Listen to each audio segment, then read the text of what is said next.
Sahabat DKB, kita kembali bertemu dalam acara Warteg RI Warung Teologi dan Refleksiman dengan saya Arlianus sebagai pelayan warung.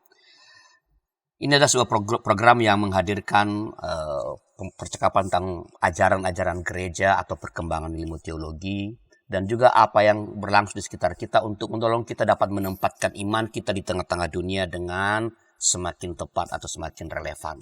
Dan untuk percakapan kita pada kali ini, kita akan bicara tentang liturgi, tepatnya spiritual liturgi, bertumbuh melalui ibadah dan tahun liturgi. Dan untuk ini telah datang di studio YKB narasumber kita Bapak Pendeta Juswan Tori Ikhwan, Doctor of Ministry. Selamat datang Pak Juswan. Terima kasih, selamat senang bisa berkumpul di sini di YKB berbagi. Ya, ini kalau yang lalu saya punya narasumber yang juga udah lama sekali saya minta, Pak Joas, baru setelah sekian tahun baru muncul. Ini juga sama orangnya nih. Ya, udah cukup lama kami bercakap, tetapi ada saja halangan untuk tidak bisa syuting. Dan kali ini kita bersyukur ya Pak Iswan ada waktu untuk berbagi dengan para sahabat DKB. Pak Pendeta Iswan adalah pendeta di Jemaat GKI Samanhudi, ketua dari Komisi Liturgi dan Musik GKI, Sinode GKI, juga ketua tim nyanyian intergenerasi GKI. Ini yang masih berlangsung apa? Tim nyanyian intergenerasi ya? Iya, kita akan bikin buku nyanyian baru nih. Keren ini. Nanti kapan-kapan kita masih ngomong nih tentang buku nyanyian antar generasi. Antar generasi ya. Lalu beliau juga anggota tim Mazmur GKI yang bukunya sudah terbit dan aktif menulis serta memberikan ceramah tentang liturgi dan musik. Dan tadi kami baru berbincang, beliau baru pulang dari Toraja ya Pak? Iya, Gereja Kristen Toraja. Itu apa ngomongin apa di sana Pak? Mereka tuh lagi bikin koleksi nyanyian Mazmur yang baru, yang kontemporer gitu, tapi versi Toraja. Jadi menarik banget itu. Ya, kita tunggu ya karena Toraja udah punya sebenarnya buku Mazmur ya. Iya, mereka punya Mazmur Toraja yang pakai musik tradisional Toraja. Tapi sekarang mereka ingin buat katanya yang lebih menjangkau anak mudanya. Jadi bikinlah buku Mazmur yang kontemporer katanya. Tapi menarik isinya. Sangat menarik ya. Oke Pak Yusuf, kita bicara tentang tadi seperti spiritual liturgi dan bertumbuh melalui ibadah dan tahun liturgi. Pak Yuswan, dalam percakapan tentang ibadah, ada saja umat, bahkan kadang-kadang teman-teman kita pendeta yang memandang bahwa praktik liturgi itu tampak membosankan, ya, dan hanya sebagai kegiatan rutin formalistik. Komentar Pak Yuswan tentang ini dulu nih. Ya, memang bisa dipahami ya. Kita selama ini kan berliturgi, gereja berliturgi kan sejak zaman gereja berdiri. Jadi dan kalau kita melihat liturgi hanya sekedar tata ibadah, acara kebaktian, ya memang begitu-begitu aja. Jadi makanya tidak heran orang bilang itu mah cuma ritual. Jadi religiositas itu dipisahkan dengan spiritualitas. Kalau kita cuma ikut kebaktian, ritual aja nggak bisa bertumbuh gitu. Padahal kalau kita lihat liturgi itu bukan cuma sekedar susunan acara kebaktian, tetapi itu alat sebetulnya untuk pembentukan spiritualitas. Alat untuk pembentukan spiritualitas, iya. Oke. Jadi kita harus lihat dulu nih ya. Jadi di dalam liturgi itu sebetulnya umat itu diajar untuk mengalami kehadiran Allah secara bersama-sama gitu. Dan dia dibentuk di situ lewat firman, lewat sakramen, lewat tahun liturgi. Nah, itu semua adalah alat-alat pembentukan kehidupan spiritualitas. Jadi liturgi dan spiritualitas itu nyambung banget, bukan sesuatu yang terpisah. Jadi mestinya itu bahkan ketika karena memang tata liturgi kan memang berulang ya. Bahkan ketika berulang pun sebenarnya mestinya ketika dihayati sebagai pembentukan spiritualitas, maka mestinya tidak menjadi kaku dan formal seperti itu. Iya, harusnya begitu ya. Jadi ritualisme itu yang menjadi masalah, tapi ritualnya sendiri bukan masalah. Ya, oke. Ketika berubah menjadi ritualisme itu yang bikin kaku. Yang jadi otomatis autopilot orang melakukan liturgi itu ritualisme jadinya. Tapi ritual itu sendiri kalau dihayati dia sangat bisa menolong sangat orang. Kaya. Ya. Jadi ketika kan gini nih Pak Yuswan. Ada kan orang mengatakan kalau berliturgi itu nggak usah banyak komentar. Jadi biar mengalir. Lalu kayak walaupun saya pernah diprotes, saya didatangi sama teman-teman yang penyandang tidak bisa melihat ya. Mereka bilang itu kami nggak tahu kapan harus berdiri karena udah ditulis di Katanya udah terus, tapi kami kan bisa baca. Nah, apakah maksud Pak Yusuf ketika dia tanpa ada sebutlah upaya menghidupinya dengan baik, itu yang bikin kaku begitu. Jadi mengalir tetapi sebenarnya ya orang nggak ada gregetnya gitu loh. Iya, jadi kadang-kadang yang terjadi itu ya ritualisme. Jadi orang membaca apa yang ada di liturgi, kertas liturgi ya, membaca tanpa penghayatan, atau kadang-kadang ya kita tadi dibilang jangan komentar, jangan memberi komentar, lalu kaku sekali akhirnya. Semua tertulis di layar, itu jadi kayak autopilot ya, kayak mesin gitu. Itu yang bikin orang Itu merasa ya. Jadi bukan tata liturgi, tapi menghidupi liturginya. ya itunya dia. Oke Pak Yusan. Nah, tapi sebelum kita lebih jauh, bisa ke Pak Yusan memberikan sebutlah apa definisi atau penjelasan apa sih itu spiritualitas liturgi? Nah, ini ada definisi nih, spiritualitas liturgi itu kehidupan rohani yang bertumbuh melalui partisipasi dalam liturgi gereja. Entah itu ibadah, entah itu perayaan sakramennya, ritme tahun liturgi yang dihayati. Jadi ketika orang menghayati itu sungguh-sungguh, jadi orang tuh bisa memiliki spiritualitas yang menubuh gitu, yang berada di dalam komunitas. Dia bertumbuh ketika dia melakukan semuanya itu dengan aktif partisipatif gitu. Bukan cuma hanya dia hadir, tapi dia sungguh-sungguh menghayati apa maknanya gitu. Nah di situ dia mendapatkan pencerahan, dan pencerahan itu menumbuhkan spiritualitasnya gitu. Dia pulang dari gereja beda dengan ketika dia datang. Dia dapat sesuatu. Karena ia menghayati seluruh yang berlangsung. Ia hadir, tidak sekedar hadir. Jadi kalau ngomong tadi berpartisipasi, ini iseng aja nih Pak Iswan. Dulu ketika kita pandemi kan ada kebaktian online. Setelah pandemi selesai, sampai sekarang kan masih ada tuh streaming itu. Apakah dalam ibadah seperti itu yang namanya partisipasi itu bisa terlibat juga? Ya itu bisa terjadi sebetulnya, kan orang tergantung ya bagaimana orang menghayati ibadah itu. Ketika dia sendirian di rumah, dia sungguh-sungguh berpartisipasi, menghayati ibadah itu, ya dia bisa dapat sesuatu. Tapi di sisi lain juga, ini kan dia tidak dapat sesuatu yang menumbuh gitu, yang bersama dengan kehadiran orang lain, bersama umat. Jadi katakanlah gini, kita nyanyi lah. Kalau kita nyanyi sendirian di rumah, di depan TV, layar TV, itu kan beda ketika kita nyanyi di gereja. Nyanyi di gereja, orang lain ada di sekitar kita dengerin suara mereka, dan kita bisa mendapatkan inspirasi dari semangatnya orang di sebelah kita nyanyi gitu. Terpengaruh. Itu nggak mungkin terjadi kalau di rumah. Speakernya kecil di komputer. Ya suasana itu yang tidak menubuh itu yang menjadi masalah. Jadi nggak berarti nggak dapat apa-apa ya. Mereka bisa bertumbuh lewat firman yang mereka dengar. Ya persembahan juga bisa pakai dari rumah kan, dari pakai QRIS. Tapi suasana komunitas hilang di situ. Padahal ibadah itu sebenarnya ada penekanan pada aspek komunitas, pada kebersamaannya, persekutuannya. Itu dia. Itu yang hilang. Jadi terkoneksi tetapi tidak berhimpun sebagai sebuah. Iya, padahal itu penting ya. Terkoneksi kan, karena terkoneksi kan sama-sama online semua di waktu yang sama.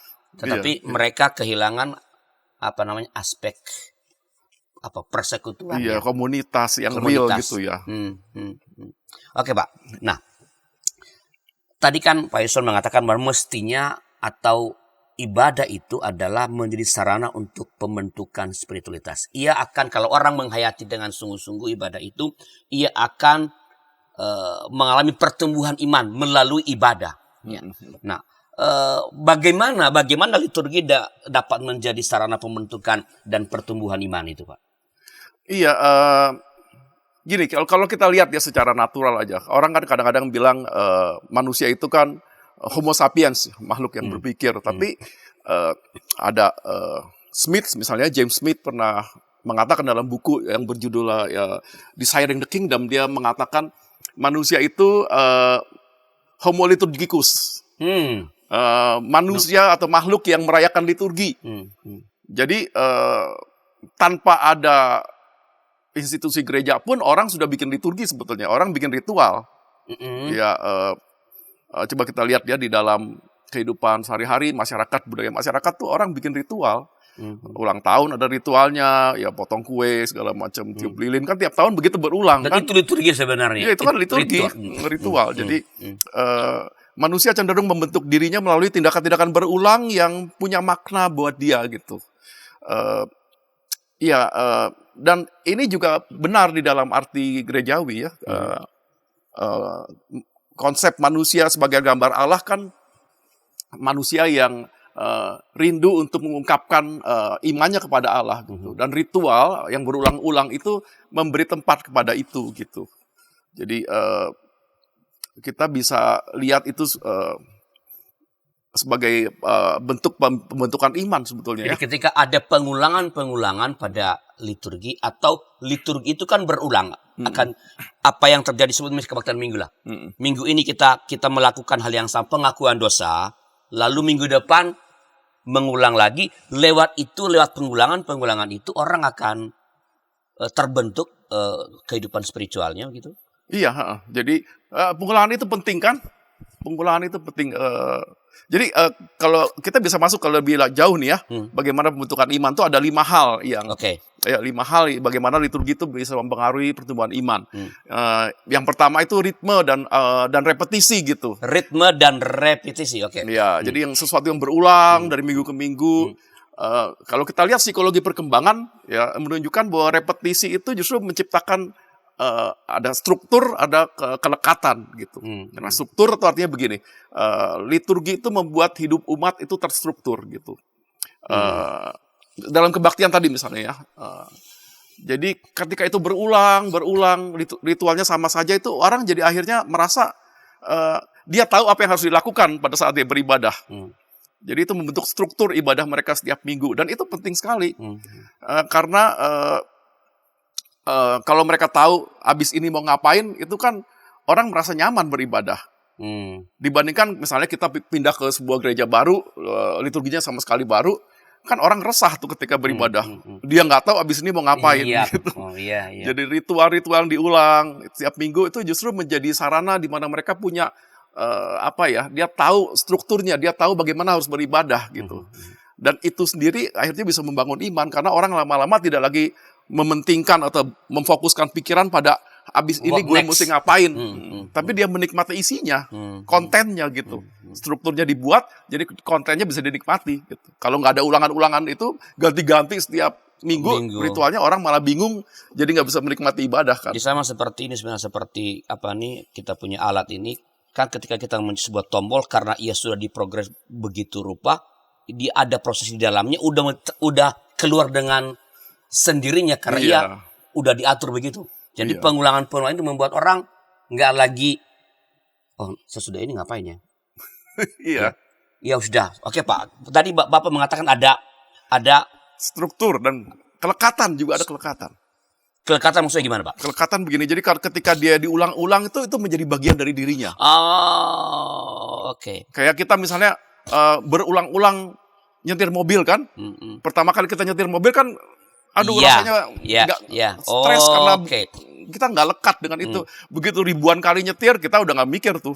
Ceklek, udah langsung. Itu udah menjadi bagian dari diri kita. Bagian dari diri kita, mobil itu.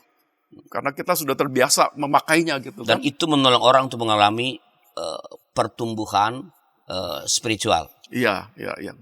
Oke. Itu yang pertama tuh tadi ya. Yang kedua apa Pak? Yang kedua masih ada 4 nih. Kedua itu pertumbuhan itu terjadi lewat simbol dan imajinasi. Simbol dan imajinasi. Tapi di gereja Protestan kayak simbol-simbol semakin berkurang loh Pak. Iya.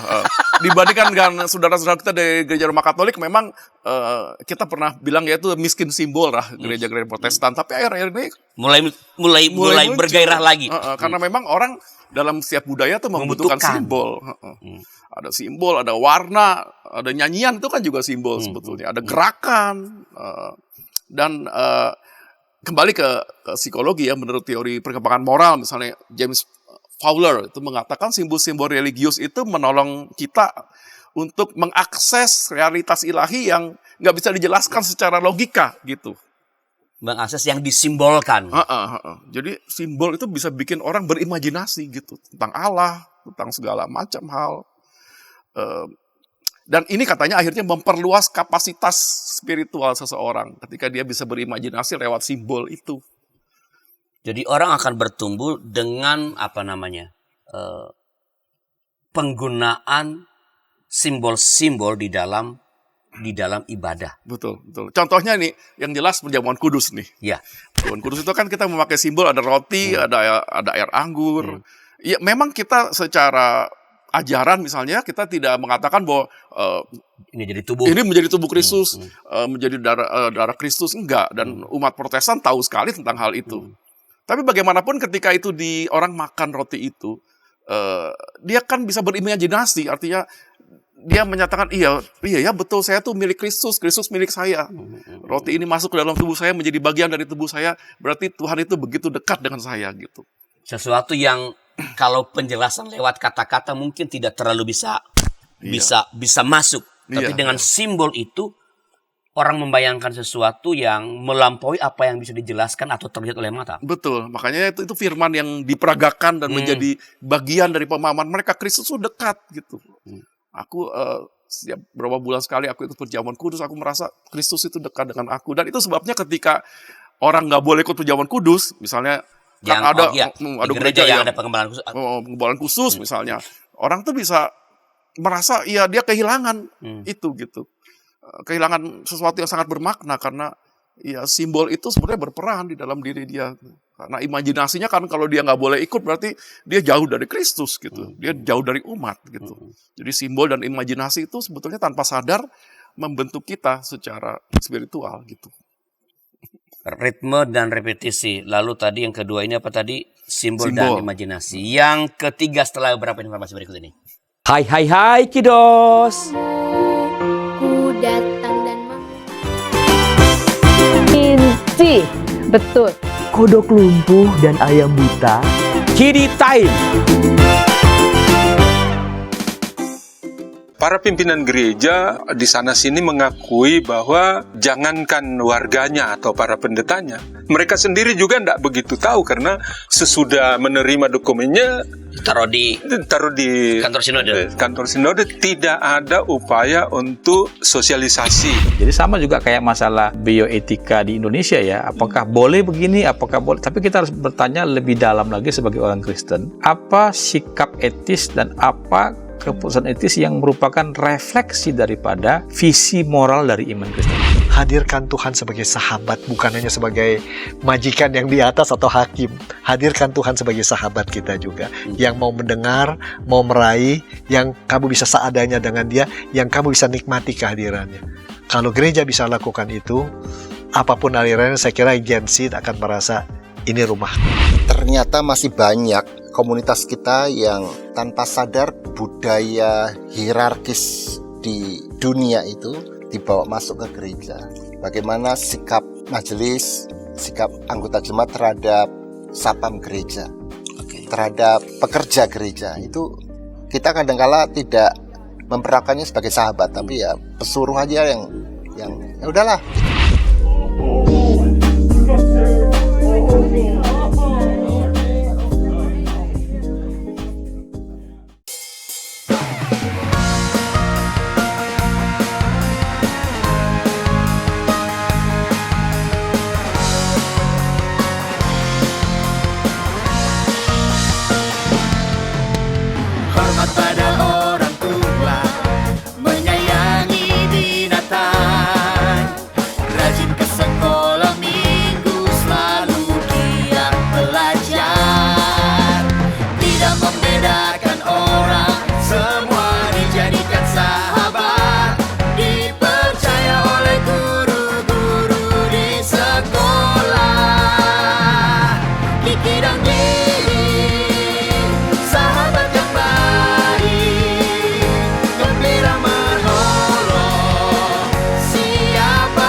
Shalom adik-adik.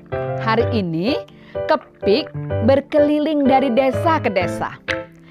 Kepik pengen ke rumah Pak Tani. Coba, ada yang tahu nggak di rumah Pak Tani ada apa saja? Ayo, coba tebak. Apa coba? Betul, ada sapi. Mo. Mereka sekarang rukun dan jalan bersama-sama pulang ke rumah Pak Tani. Kak Evelyn, tapi sebelum tidur aku mau dengar dongeng dulu. Katanya tadi sudah ngantuk. Pokoknya aku mau dengar dongeng dulu, Kakak. Jadi bangku nih. Kayak cerita ya, siap? Ayam buta hanya bisa mendengar suara orang berseru-seru sambil berlari. Lari, kebakaran. Sekarang kodok lumpuh itu bebas berada di atas punggung semua ayam. Kemanapun dia mau pergi, ayam-ayam siap membawanya.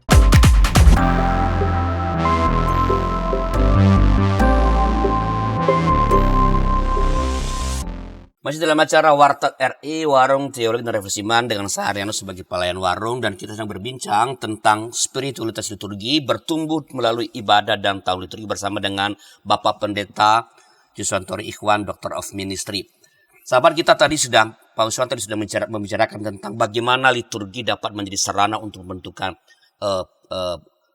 pertumbuhan iman, dan ada 5 aspek. Kita udah bicara 2 hal tadi di segmen pertama, yaitu ritme dan repetisi. Lalu kedua adalah simbol dan imajinasi. Kita lanjut pada yang ketiga. Yang ketiga apa nih, Pak? Ini seru ini. Ini soal afeksi nih. Afeksi. Afeksi itu membentuk iman gitu. Nah, dalam kebaktian minggu kalau kita lihat kan umat itu disentuh secara afeksi kan. Ada emosi yang disentuh, dibangun ya, lewat doa bersama, nyanyi bersama, mengaku dosa bersama, apalagi kalau dibawakan dengan sungguh-sungguh gitu ya. Liturgosnya tuh sungguh menghayati, kata-katanya, kalimatnya itu membangkitkan emosi tertentu, perasaan tertentu gitu. Nah, afeksi ini berlangsung secara komunal. Jadi umat merasakan emosi yang sama ketika dia nyanyi, ketika dia mengaku iman misalnya. Nah, afeksi ini lama-lama membentuk asosiasi positif tentang Tuhan dan tentang umat, dan itu mendorong mereka untuk melakukan sesuatu gitu. Jadi misalnya kita sering mendengar habis khotbah, habis mendengar khotbah kemudian nyanyi, mereka pulang, mereka bilang aku mau berubah gitu. Aku mau melakukan sebuah tindakan baik misalnya. Ya karena dia disentuh secara emosi, perasaannya berubah, nanti berubah juga pola pikir mereka, dan nanti itu berbuah pada tindakan ya, niat untuk melakukan sesuatu yang baik gitu. Jadi dalam ibadah ketika melalui sebuah narasi-narasi, nyanyian-nyanyian atau firman Allah yang diwartakan itu, narasi itu atau nyanyian itu menyentuh sisi afektif, afeksi, perasaan dari umat, itu akan mengubah paradigma mereka. Iya. Mereka terdorong untuk melakukan sesuatu, atau paling tidak mereka merasa pulang dari kebaktian itu merasa lega. Karena entah firman yang diwartakan, entah nyanyian yang dilantunkan, entah melalui narasi. Begitu ya Pak? Iya, itu terinspirasi. Begitu ya. Dan itu penting sekali kan dalam pembentukan iman gitu. Kalau kita cuma doa sendiri di rumah setiap hari, kita tidak tergugah secara emosi, secara perasaan tapi kalau kita berkumpul bersama-sama, beribadah bersama, entah apapun gerejanya, entah apapun cara ibadahnya, dan itu menyentuh kita kan, itu pulang-pulang kita berubah tuh, kita terinspirasi gitu. Dengan lihat orang bernyanyi di sekitar kita kan secara afektif, memang kita dipengaruhi ya oleh suasana dalam yang dibangun dalam ibadah itu. Orang akan terpengaruh. Jangankan ritual gitu, kadang-kadang kita melihat orang aja kita bisa terinspirasi dalam ibadah. Saya pernah coba satu hari itu di dalam ibadah itu yang nyanyi paduan suaranya tuh lansia-lansia gitu. Itu namanya lansia, mereka kan tentu kalau menyanyi nggak bisa suaranya seperti anak-anak muda yang perfect gitu ya. Ada falas-falas dikit lah biasa gitu. Tapi cara mereka nyanyi yang senang gitu, bersukacita, membuat umat yang lansia juga berpikir, waduh ini orang harusnya gitu ya, kita orang tua tuh masih bisa bersuka cita gitu loh. Dan itu menginspirasi orang untuk wah ini hidup di dalam Tuhan itu memang ya sukacita gitu. Jadi apa entah akta atau sesuatu yang terjadi dalam ibadah itu mempengaruhi. Iya. Yang nyanyikan sekelompok orang nih, para lansia tadi. Tapi kita yang ada di duduk di jemaat itu terinspirasi tadi, dipengaruhi oleh suasana yang diciptakan atau pesan yang datang dari nyanyian para lansia tadi itu. Nah, kadang-kadang bukan nyanyiannya, tapi kalau kita kenal si lansia A, B, C gitu ya. Ini si Oma ini sebenarnya udah lagi sakit kanker nih. Tapi kok dia bisa nyanyi begitu duka cita gitu loh. Itu menginspirasi orang. Dan itulah kehidupan spiritualitas kita dibentuk. Yang kita tidak dapat kalau kita berkebaktian di rumah. Di rumah kan yang kita lihat kan cuma yang disorot di kamera kan. Kan kita nggak tahu apa yang terjadi di balik itu. Betul. Oke, ini sudah 3 afeksi. Keempat apa, Pak? Ya, keempat ini identitas dan komunitas. Identitas. Apa maksudnya nih, Pak? Jadi ibadah bersama itu membentuk identitas gitu loh, dan membentuk komunitas. Kita merasa menjadi bagian dari sesuatu yang lebih besar dari diri kita.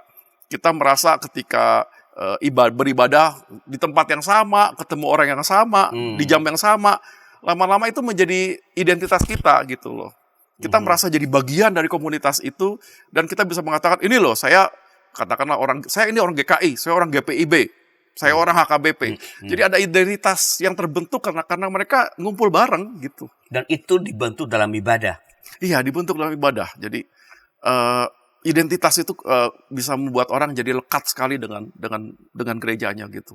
Dan itu menjadi bagian dari ekspresi imannya gitu kan. Ya, itu mungkin menerangkan nih kalau kita ngomong GKI ini ya, Pak.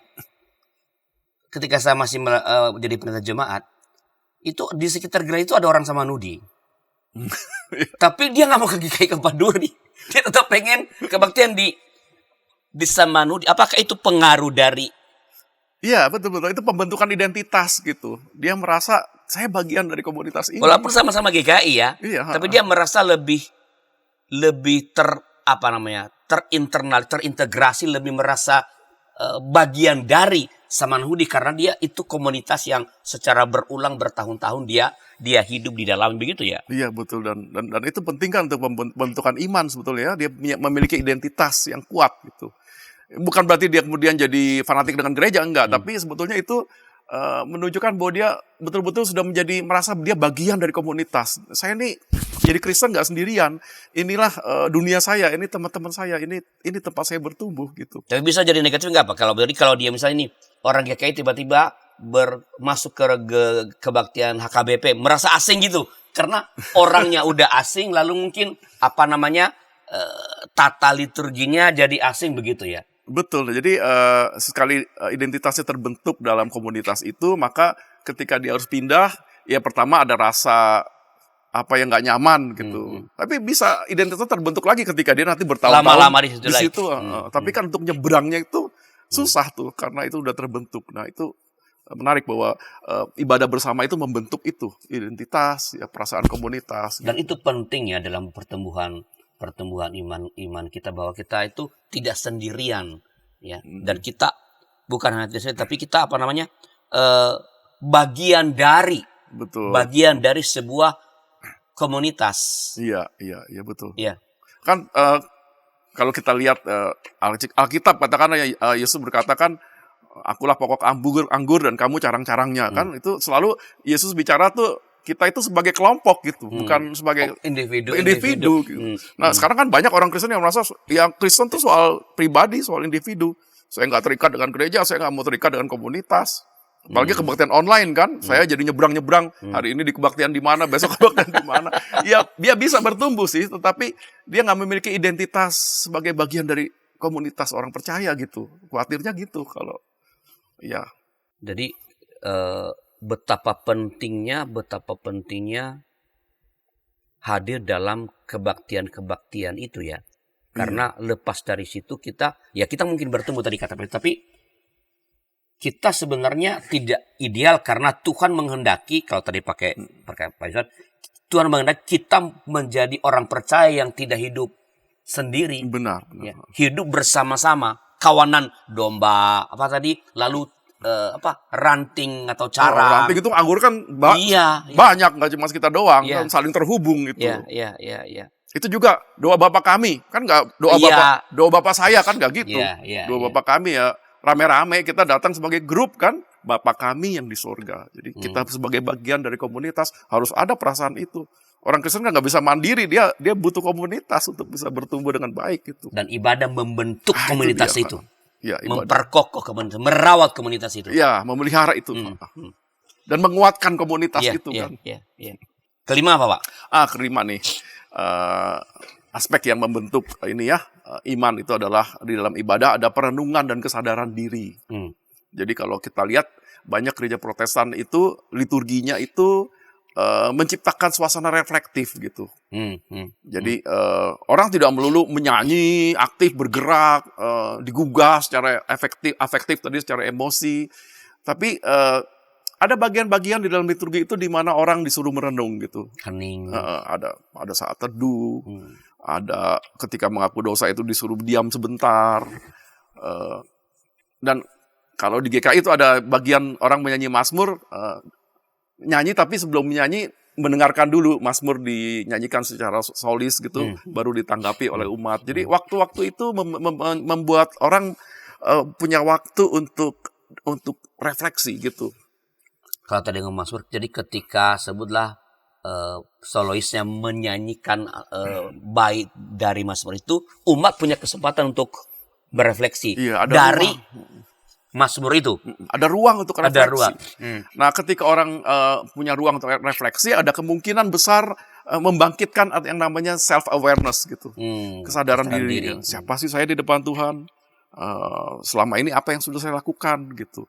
Nah, itu terjadi ketika orang punya waktu reflektif gitu.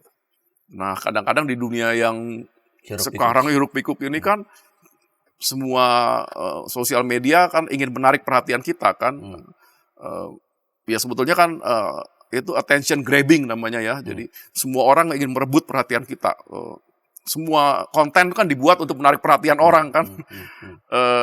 Sehingga akhirnya bisa terjadi nih, setiap hari kita terlalu banyak nonton YouTube nih, atau apa sekarang TikTok ya, scrolling terus perhatian kita semua ditujukan pada konten-konten itu gitu. Sehingga mungkin kita nggak punya waktu untuk memberikan atensi pada kehidupan spiritual kita gitu. Doa pun mungkin kita doa di rumah, mikirin konten yang tadi, mikirin segala macam. Nah, ketika kita punya ruang refleksi di ibadah itu, kita bisa diajak untuk, ayo ciptakanlah self-awareness, ya kesadaran diri, siapa sih saya di hadapan Tuhan. Nah itu tuh ketika self-awareness muncul tuh biasanya orang jadi sadar gitu. Nah yang namanya kita bilang bertobat, membarui kehidupan spiritual kan dimulai dari self-awareness. Ketika orang bisa punya waktu untuk merenung gitu, sadar diri. Nah itu yang dilakukan. Dan itu tersedia dalam ibadah. Nah jadi berarti kesempatan yang diberikan untuk merenung dalam ibadah itu adalah menolong kita untuk sadar diri sehingga kita bisa bergerak semakin dekat dengan yang Tuhan kehendaki, begitu. Ya. Sudah ada 5 sahabat, ada ritme dan repetisi, terus ada simbol dan imajinasi. Ada bertumbuh melalui afeksi ya dari apa yang terjadi, lalu bertumbuh dengan membentuk identitas dan komunitas, itu ibadah itu membentuk itu kan. Lalu melalui perenungan dan kesadaran diri yang muncul dalam ibadah, yang memang berlangsung dalam ibadah, memang difasilitasi ya dalam ibadah. Nah ini menarik nih Pak Arianus. Jadi kadang-kadang kan orang bilang, ya kebaktian di gereja tradisional itu apa ya, bikin ngantuk gitu. Jadi nggak rame, nggak heboh gitu. Yang emang sengaja begitu. Emang ada nggak semua bagian dibuat orang rame gitu. Ada bagian di mana ya, makanya ada perenungan. Dulu makanya sampai zaman-zaman dulu ya, kebaktian tuh katanya hanya boleh diiringi oleh pipa organ gitu. Piano nggak boleh, gitar nggak boleh. Kenapa sih? Karena di zaman dulu orang lebih mementingkan refleksi. Jadi supaya suasananya hening, orang punya waktu untuk merenung gitu. Makanya pipe organ cuma suaranya gitu. Sehingga orang diharapkan syair-syair lagu itu kemudian menjadi sarana untuk orang berefleksi gitu. Ya itu kan ya, di masa itu ya. Zaman sekarang orang sudah berbeda. Tapi unsur reflektif itu dipertahankan. Jadi makanya nggak setiap bagian liturgi itu orang digugah secara emosi. Ada bagian di mana mereka harus merenung, mereka harus diam. Gitu. Nah, apakah kelima aspek atau kelima hal ini harus selalu tersedia atau terjadi nggak dalam setiap kali ibadah, Pak Yusuf? Saya kira iya ya. Ini timeless rasanya deh. Hal-hal seperti ini gitu. Dan tanpa sadar sudah kita lakukan setiap minggu sebetulnya dengan ritual yang ada gitu. Berarti para perancang dan pelaku ibadah mesti sadar benar akan lima aspek, 5 hal ini. Ya, sehingga betul. ketika menyusun narasi, menyusun nyanyian, menyiapkan khotbah segala macam lah, termasuk suasana yang dicipta dalam ibadah harus betul-betul menyediakan kelima hal ini. Kalau ritme dan repetisi kan pasti terjadi. Simbol imajinasi ya mesti selalu simbol itu berarti kan nggak boleh ganti-ganti ya Pak ya. Iya. Paling tidak harus lama karena orang kan hari ini simbolnya gelas, minggu depan piring kan nggak keburu terhayati. Soal afeks tadi, soal menciptakan bagaimana apa yang terjadi di dalam ibadah itu mempengaruhi orang. Lalu identitas itu pasti terjadi dengan sendirinya ya. Lalu perenungan dan kesadaran diri perlu tetap diberi waktu oleh dalam ibadah. Iya. Oke Pak, ini sangat menarik. Nah ini kan tadi Pak Yusuf bicara mengenai konsepnya. Ini cara 5 hal yang bisa menolong kita untuk mengalami membuat liturgi atau ibadah itu menjadi sarana pembentukan dan pertumbuhan iman. Nah ini bagaimana langkah-langkah praktis untuk memakai liturgi itu sebagai alat pembentukan iman setelah beberapa informasi berikut ini. Hai Kidos. Ku datang dan Inci, betul. Kodok lumpuh dan ayam buta. Kidi Time. Para pimpinan gereja di sana-sini mengakui bahwa jangankan warganya atau para pendetanya, mereka sendiri juga tidak begitu tahu karena sesudah menerima dokumennya Taruh di kantor sinode tidak ada upaya untuk sosialisasi. Jadi sama juga kayak masalah bioetika di Indonesia ya. Apakah boleh begini, apakah boleh. Tapi kita harus bertanya lebih dalam lagi sebagai orang Kristen. Apa sikap etis dan apa keputusan etis yang merupakan refleksi daripada visi moral dari iman Kristen. Hadirkan Tuhan sebagai sahabat, bukan hanya sebagai majikan yang di atas atau hakim. Hadirkan Tuhan sebagai sahabat kita juga, yang mau mendengar, mau meraih, yang kamu bisa seadanya dengan dia, yang kamu bisa nikmati kehadirannya. Kalau gereja bisa lakukan itu, apapun alirannya, saya kira Gen Z akan merasa ini rumah. Ternyata masih banyak komunitas kita yang tanpa sadar budaya hierarkis di dunia itu dibawa masuk ke gereja. Bagaimana sikap majelis, sikap anggota jemaat terhadap satpam gereja, terhadap pekerja gereja. Itu kita kadang-kala tidak memperlakukannya sebagai sahabat, tapi ya pesuruh aja yang ya udahlah.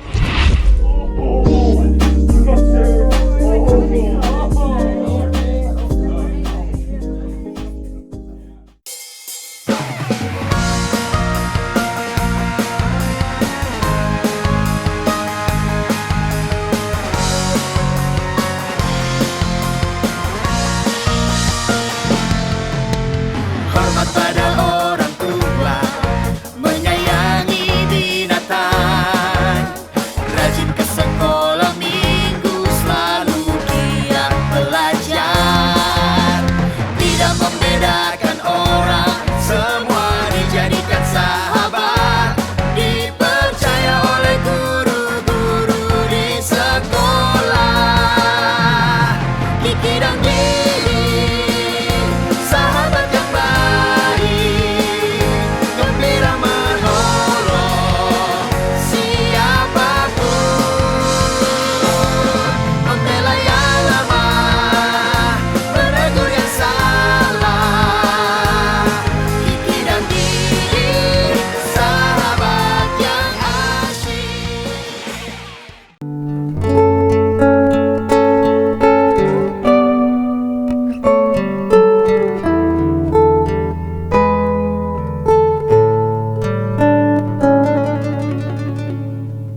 Shalom adik-adik.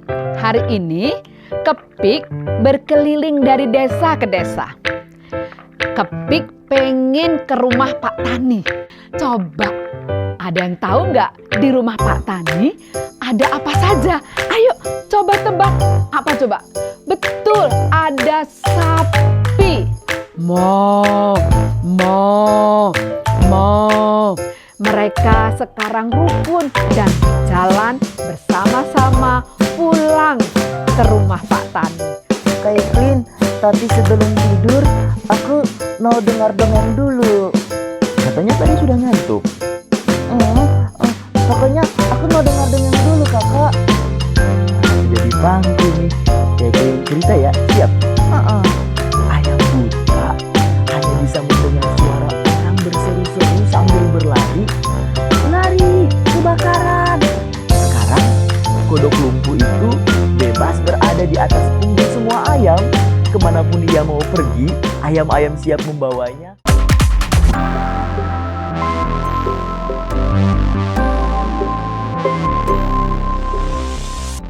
Sahabat DKB, terima kasih masih bersama dengan kami dalam acara Warteg RI, Warung Teologi dan Refleksi Iman, dengan saya Arianus sebagai pelayan warung, dan narasumber kita Bapak Pendeta Yuswanto Ikhwan, Doctor of Ministry, yang membahas kali ini kita bahas tentang spiritualitas liturgi, bertumbuh melalui ibadah dan tahun liturgi. Dan ini segmen yang terakhir.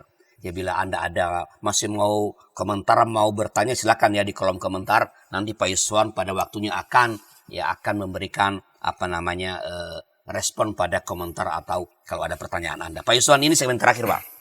Tadi udah bicara mengenai ada 5 hal yang bagaimana liturgi jadi sarana. Nah, ini saya sekarang ini biasanya kalau di ujung langkah-langkah praktis untuk memakai liturgi sebagai alat pembentukan iman. Bagaimana, Pak? Nah, kita bagi beberapa ya. Jadi nanti akan saya jelaskan ini. Kalau pertama dalam ibadah, yang kedua dalam kehidupan sehari-hari. Oke. Yang dalam ibadah ini 3 hal deh.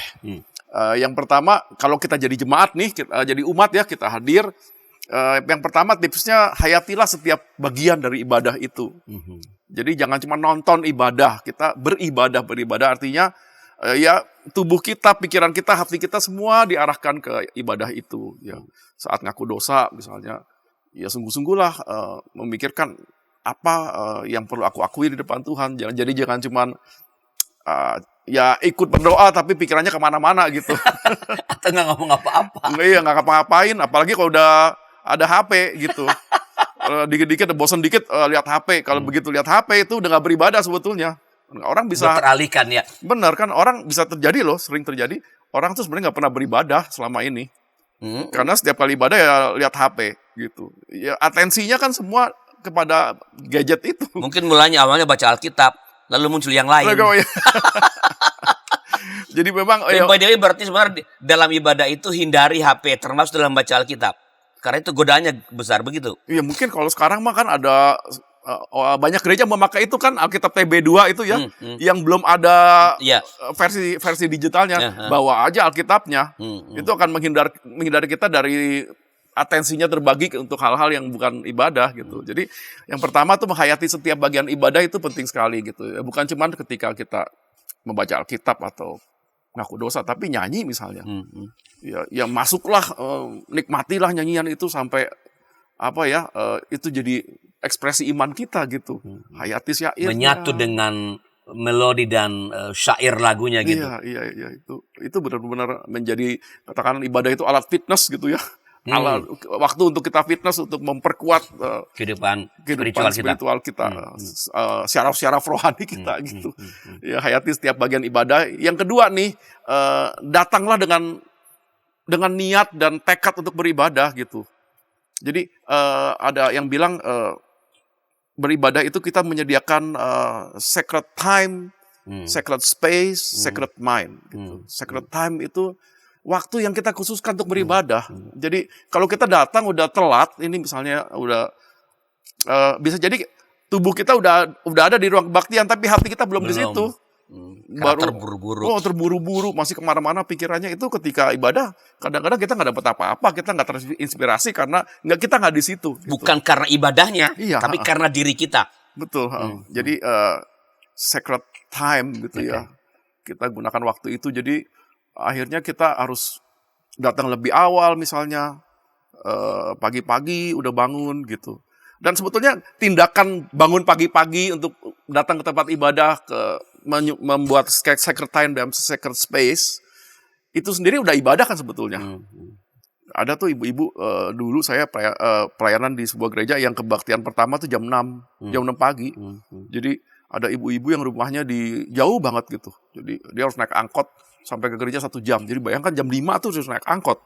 Itu berarti kan jam setengah 5 dia harus bangun.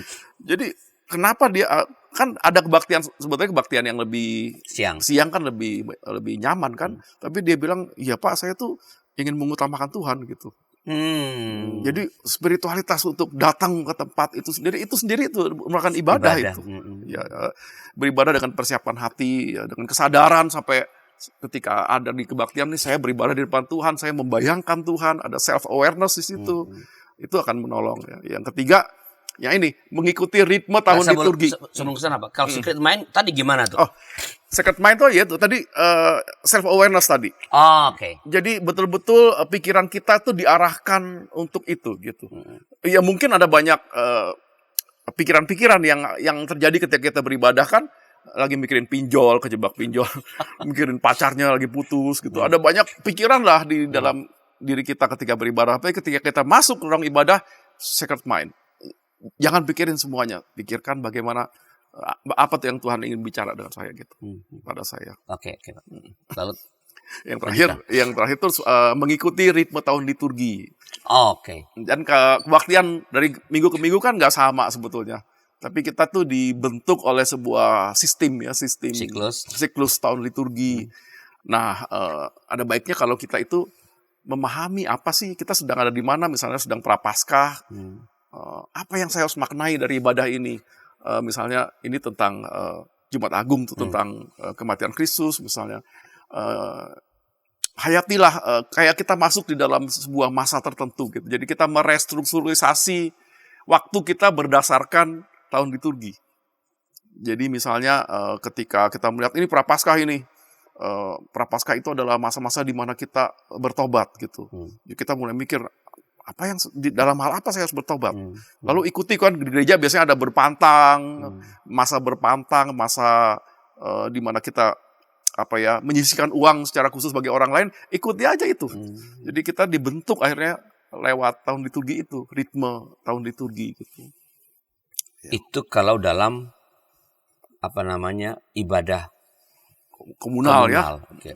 Kalau dalam kehidupan personal ada 2 nih. Yang pertama, bisa nggak kita membentuk liturgi keluarga?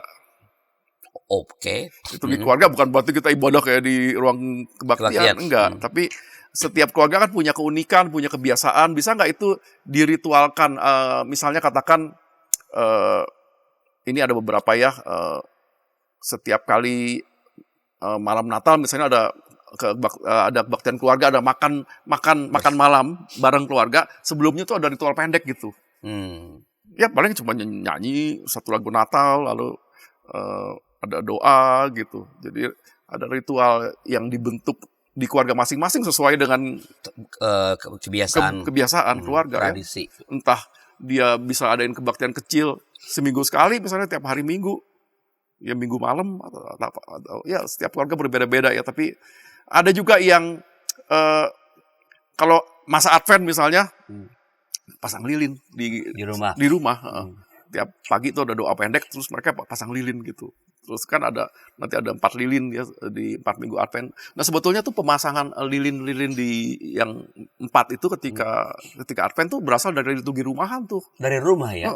Lalu setelah itu dibawa ke gereja jadi ritual bukan dari gereja ke rumah. Bukan, sebaliknya. Jadi ada ritual-ritual kecil yang kreatif yang kita bisa lakukan di rumah untuk menghubungkan kita dengan spiritualitas liturgi nih.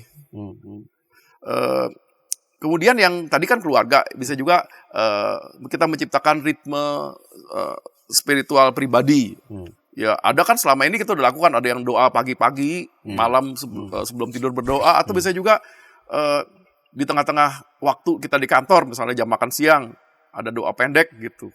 Atau membacakan mazmur tertentu, membacakan 1 Amsal tertentu misalnya. Ya itu menghubungkan kita sehingga kehidupan kita terrestrukturisasi dengan liturgi secara utuh gitu. Wah, menarik ya Pak. Jadi artinya ketika misalnya tadi yang individual, pengulangan juga misalnya kalau tadi Pak Yusuf mengatakan misalnya di kantor kita baca waktu lunch time sebelum kita pergi makan atau keluar cari makan, kita baca tentang Mazmur, dan itu harus konsisten begitu. Benar, itu membentuk disiplin spiritual ya yang pribadi gitu. Dan kalau nggak salah di EKB kan ada wasiat kan? Ada. Wasiat itu kalau salah kan ada disusun dengan leksionari harian. Betul. Nah, jadi kan leksionari harian dengan leksionari minggu itu kan terhubung sebetulnya. Jadi kalau orang membaca wasiat ya setiap tertuju pada kebaktian minggu. Jadi menjadi satu kesatuan yang utuh itu menolong untuk pembentukan iman. Oke Pak, ini tak terasa nih waktu kita berjalan terus ini. Sebelum kita menutup acara kita ini, apakah ada semacam sebuah pesan pastoral kepada umat atau kepada para sahabat DKB yang sedang mengikuti acara Warteg RI kali ini? Silakan Pak Yuson. Iya, jadi pesan saya ya hargailah liturgi. Jadi liturgi itu bukannya sekedar tata acara kebaktian, tetapi itu sangat berguna untuk pembinaan, untuk pertumbuhan iman saudara. Jadi hargailah liturgi, nikmatilah liturgi itu, dan kemudian untuk gereja ya, untuk jemaat-jemaat, mungkin perlu adakan pembinaan tentang liturgi ya, pemahaman tentang apa sih ibadah dan seterusnya. Umat jadi lebih paham tentang unsur-unsur di dalam ibadah, dan itu akan menghidupkan spiritualitas liturgi. Jadi kita perlu menghargai, menyiapkan diri, berarti kalau kita datang ke ibadah perlu bersiap diri dari rumah segala macam. Tadi soal waktu ada yang jam 5 pagi muda, itu kan bagian dari udah bagian dari ibadah. Kepada jemaat gereja-gereja perlu memberi pemahaman kepada umatnya ya. Betul. Supaya umat bisa menghayati seluruh proses yang terjadi dalam sebuah liturgi. Jadi jangan hanya sibuk pembinaan Alkitab, tapi pembinaan liturgi juga penting. Ya, karena bahkan kita sebenarnya kan acara ibadah minggu itu adalah acara yang paling banyak dihadiri umat. Ya, betul. Ya. Mau siapapun narasumbernya, siapapun temanya apapun, itu pasti jadi kesempatan itu dipakai untuk membuat umat supaya memahami dengan baik. Oleh itu mereka bisa menghidupi liturgi itu dengan baik, seperti tadi yang Pak Yuson katakan, dan liturgi betul-betul menjadi sarana untuk bertumbuh. Ya. Iya, kesempatan emas 1,5 jam tiap minggu untuk diperbarui secara spiritual. 1,5 jam setiap minggu diperbarui secara spiritualitas. Oke Pak Yuson, terima kasih, dan sahabat, itulah percakapan kami. Berharap percakapan ini menolong kita untuk semakin menghayati ibadah, memahami ibadah ya, bukan sekadar kita datang ngumpul teman-teman, tapi di dalamnya ada proses yang terjadi untuk menolong kita bertumbuh lewat ibadah dan tahun liturgi. Terima kasih Pak Yuson. Dan sampai jumpa pada episode berikut. Bila ada masukan, silakan kirim kami lewat nomor 0812 8188 9191. Tuhan memberkati.